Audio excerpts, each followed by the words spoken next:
हिल गई यूनुस की कुर्सी। ट्रंप, जिनपिंग, मुनीर नहीं बचा पाएंगे यूनुस की कुर्सी।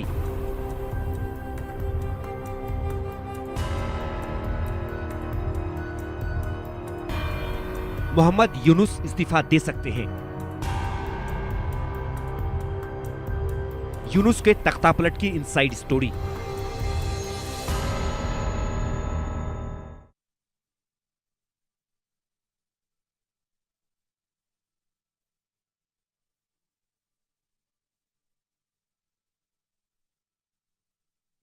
के तख्ता पलट की इनसाइड स्टोरी अब निकलकर सामने आ रही है। शेख हसीना को कुर्सी से हटाने वाले की कुर्सी अब खतरे में है। बांग्लादेश के आर्मी चीफ वकार उर जमान के चुनाव करवाने के अल्टीमेटम से यहां कुछ खबरें निकलकर सामने आ रही हैं। इस अल्टीमेटम से मोहम्मद यूनुस की कुर्सी मानो हिल गई है। घबरा गए हैं यूनुस। लगता है कि यूनुस की कुर्सी अब ना ट्रंप बचा पाएंगे, ना जिनपिंग और ना ही मुनीर। खबर ऐसी है कि मोहम्मद यूनुस किसी भी वक्त इस्तीफा देकर बांग्लादेश से भाग सकते हैं। आर्मी चीफ वकार उर जमान के चुनाव वाले अल्टीमेटम के बाद यूनुस ने कहा कि वो बंधक जैसा महसूस कर रहे हैं, क्योंकि BNP, Awami league, army chief उनका साथ नहीं दे रहे। आज आपको यूनुस के तख्ता पलट की इनसाइड स्टोरी बताएंगे। कैसे कट्टरपंथियों के दुलारे बांग्लादेश के मुख्य सलाहकार मोहम्मद यूनुस ने इस्तीफे की धमकी दी है और वो वहां से निकलने का प्लान रेडी भी कर चुके हैं।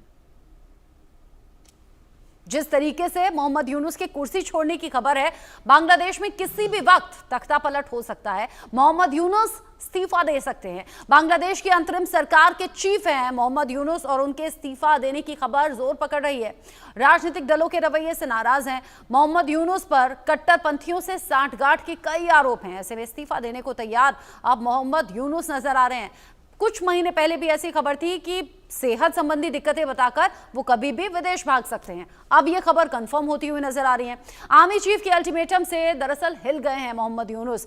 सरकार और सेना के बीच में ये बढ़ता हुआ टकराव उनकी हिलती हुई कुर्सी की बड़ी वजह है।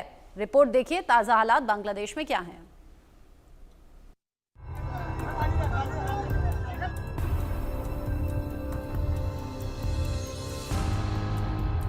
बांग्लादेश में आर्मी चीफ और मोहम्मद यूनुस में ठनी नहीं चलेगी। सत्ता में बने रहने की यूनुस की चालाकी। अमेरिका और चीन की कठपुतली यूनुस को सीधी चुनौती। बांग्लादेशी आर्मी चीफ ने यूनुस को याद दिलाई हद। बांग्लादेश में चुनाव कराइए। आर्मी चीफ यूनुस पर फायर। क्या ढाका में फिर होने जा रहा बड़ा सियासी उलटफेर? बोलबेन जे आमी सतर्क करिनी, आमी आपनादेर सतर्क करे दिচ্ছি। আপনারা যদি নিজেদের মধ্যে ভেদাভেদ ভুলে একসাথে কাজ না করতে পারেন, নিজেরা যদি কাদা ছোড়াছুড়ি করেন, মারামারি কাটাকাটি করেন, এই দেশ এবং জাতির স্বাধীনতা সার্বভৌমত্ব বিপন্ন হবে। আমি আজকে বলে দিলাম, নাইলে আপনারা বলবেন যে আমি। बांग्लादेश में राजनीतिक संकट फिर गहरा गया है। शेख हसीना के खिलाफ आंदोलन करने वाले छात्रों ने सेना प्रमुख वकार उर जमान के ऊपर अवामी लीग को फिर से सत्ता में लाने की कोशिश का आरोप लगाया है।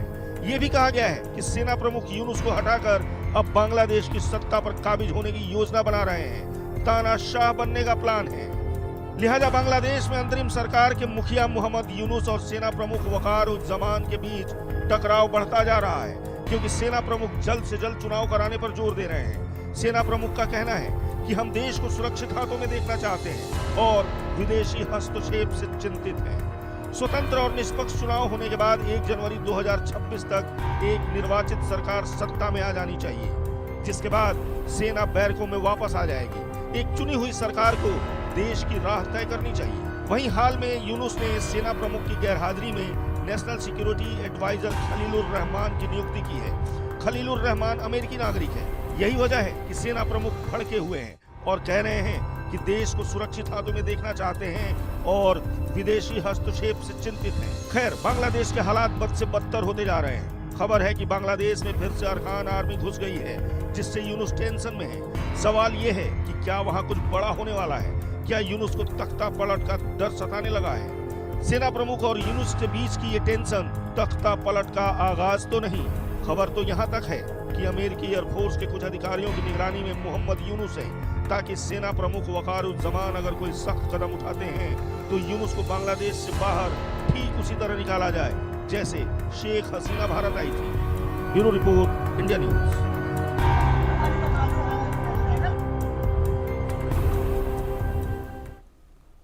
मोहम्मद यूनुस कुर्सी छोड़ सकते हैं, देश छोड़कर भाग सकते हैं। यूनुस के तख्ता पलट के आसार नजर आ रहे हैं। इस बीच बीएनपी बांग्लादेश नेशनलिस्ट पार्टी ने चुनाव को लेकर मांग तेज कर दी है। इसके साथ ही बीएनपी यूनुस कैबिनेट में शामिल 2 सलाहकारों और हाल ही में नियुक्त एनएसए को हटाने की मांग भी कर रही है।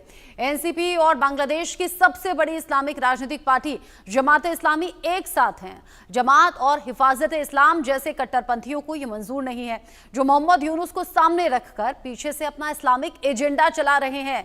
शेख हसीना की आवामी लीग पर बैन के बाद अब बीएनपी ही बांग्लादेश की सबसे बड़ी राजनीतिक पार्टी रह गई है। बीएनपी ने सरकार से सलाहकारों की संख्या कम करने और दिसंबर तक चुनाव की योजना पेश करने के लिए कहा है। पार्टी ने मांग की है कि सरकार की निष्पक्षता और छवि की रक्षा के लिए सलाहकार महफूज आलम और आसिफ महमूद शोजेब भुइया एनएसए खलीलुर रहमान को तत्काल हटाया जाए। महफूज आलम को यूनुस का बेहद करीबी और शेख हसीना विरोधी आंदोलन का मास्टरमाइंड भी कहा जाता है। अब ये जो पूरी चारों तरफ से सिचुएशन बन रही है, ये मोहम्मद यूनुस के खिलाफ जा रही है और इसीलिए आसार ये लग रहे हैं कि मोहम्मद यूनुस के लिए ये वो टाइम है जब वो खुद ही कुर्सी छोड़ दें। मेरे साथ इस सिचुएशन पर बात करने के लिए और मोहम्मद यूनुस और बांग्लादेश के फ्यूचर पर बात करने के लिए मेजर जनरल रिटायर्ड सुधाकर जी जुड़ गए हैं डिफेंस एक्सपर्ट के तौर पर, और संजीव श्रीवास्तव जी मेरे साथ में हैं विदेश मामलों के जानकार के तौर पर। आप दोनों का ही बहुत स्वागत। सुधाकर सर, जो हमने बांग्लादेश में देखा, तख्ता पलट हुआ, शेख हसीना को जाना पड़ा, जो आंदोलन वहां पर खड़े हुए थे, और उसके बाद अंतरिम सरकार के प्रमुख के तौर पर मोहम्मद यूनुस को जिम्मेदारी दी। शुरुआत में बहुत उम्मीदें थी, सारी उम्मीदें धराशायी हो गई वहां होने वाली घटनाओं को देखते हुए। लेकिन ये पिछले कई महीनों से कयास थे कि मोहम्मद यूनुस चले जाएंगे, देश छोड़कर भाग जाएंगे। अब इस बीच ये खबरें फिर से जोर पकड़ रही हैं। क्या लग रहा है, क्या हो रहा है? रचना, सबसे पहले तहे दिल से आपको धन्यवाद, नमस्कार, और मेरे जो डिस्टिंग्विश को पैनलिस्ट हैं उनको शुभकामनाएं, आपके व्यूअर्स को शुभकामनाएं। अभी इसी वक्त जो मैं बात कर रहा हूं, आपसे करीब 16-18 हज़ार किलोमीटर दूरी से मैं जुड़ा हूं इंडिया न्यूज़ के साथ। तो एक मौका मिला है मुझे इंडियन सब कॉन्टिनेंट में जो बहुत सारे मसले पैन आउट हो रहे हैं, थोड़ा दूर से देखने का